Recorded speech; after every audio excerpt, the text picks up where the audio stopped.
మహబూబాద్ జిల్లా అంతకుముందు 22 బీసీ రిజర్వేషన్లు వచ్చినాయి.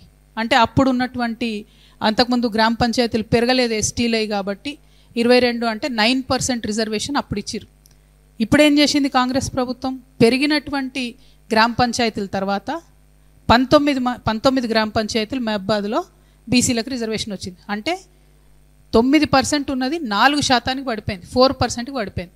మేము ఏదైతే మీరు బీసీల సంఖ్య తగ్గించి చూపించని చెప్పినో దానికి మీకు మహబూబాద్ జిల్లా ఉదాహరణ కనబడుతున్నది.